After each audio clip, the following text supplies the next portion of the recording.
Alright guys, so I'm just going to finish up this PowerPoint slide that we went through last class on manifest destiny and nativism.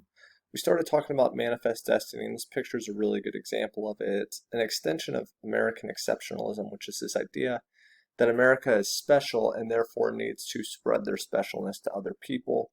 The specialness you can see is these farming techniques, the railroads that are being developed, the telegraph right here, these covered wagons. There's industry in the background right here. It's kind of a picture of New York City.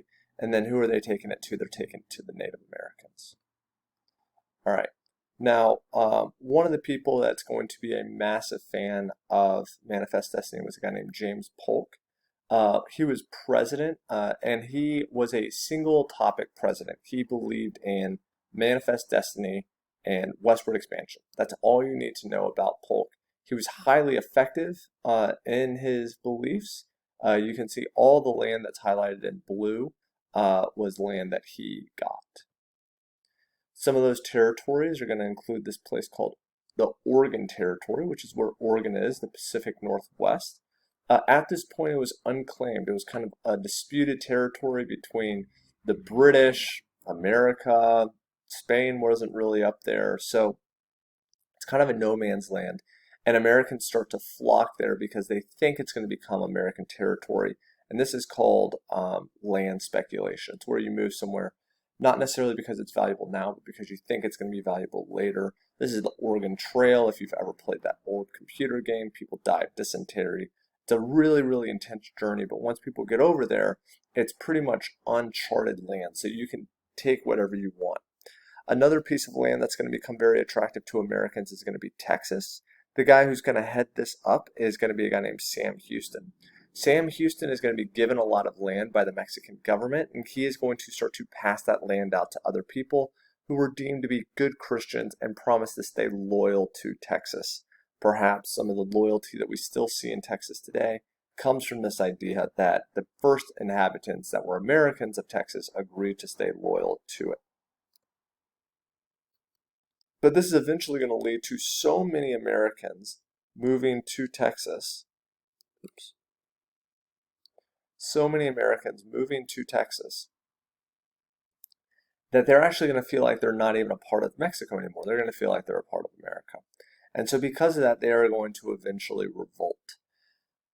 The revolt, probably the most famous aspect of the Texas Revolution is going to be the Battle of the Alamo. This is where the Mexican military is going to surround this old Spanish base called the Alamo.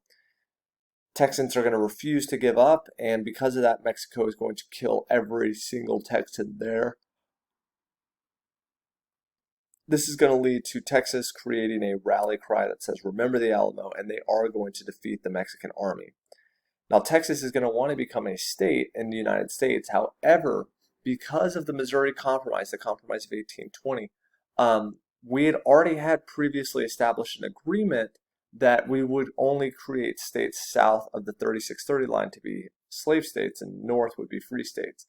Texas was obviously going to be south of Missouri, but that land was not a part of America during that time. So people were afraid that this was going to upset the North, it was going to upset this slave state balance, and so because of that, the United States is not going to accept Texas at first. And so Texas is going to become its own country. Kind of funny, they make a flag, you can see this flag kind of up here, called the Lone Star flag, because it's really the American flag, just instead of all the different stars on it, they just put one big star, which is for Texas, and they wait 10 years to become a state. When they become a state, it's because of James Polk. Again, dude loves expansion. He sees that Texas is waiting to become a state. He's like, absolutely, let's do it. But there was a huge disagreement with Mexico over even what the size of Texas was.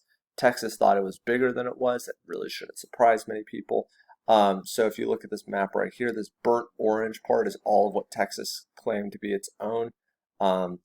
And Mexico is going to go to war over that size with the United States. And there's really no way to say this. The United States beat the crap out of Mexico in this war. We hadn't fought in a war in about 30 years because of the, since the War of 1812, our military was well prepared. Mexico had actually just fought Spain in the revolution for Mexico to become independent, and so because of that, their military was tired and weak. When we go to sign the treaty is called the Treaty of Guadalupe Hidalgo. It gives the United States all of this text as burnt orange. But then we are also going to look at Mexico and we're going to say, hey, listen, we want all of this land in the green also. Now we can fight you for it or we can pay you for it.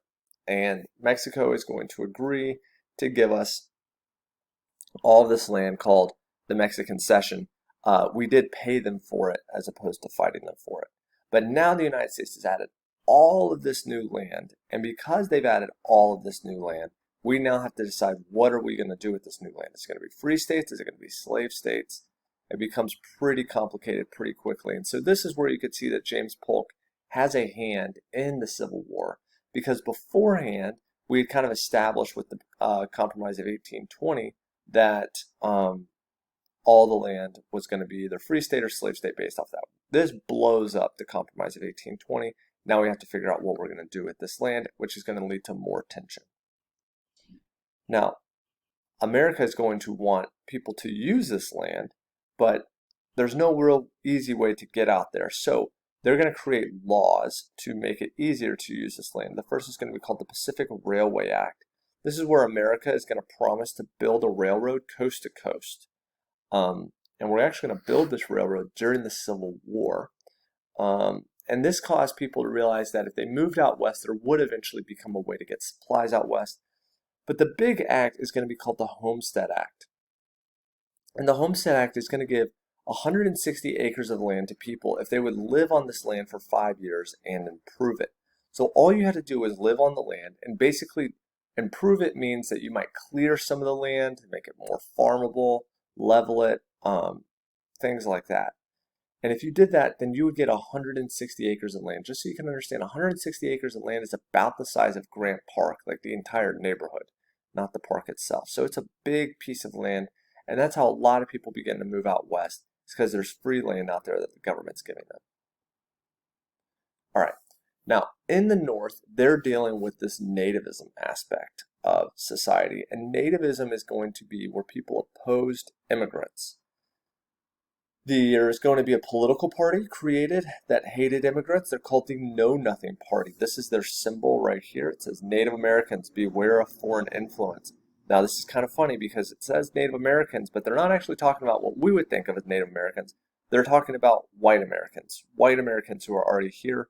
Beware of foreign influence.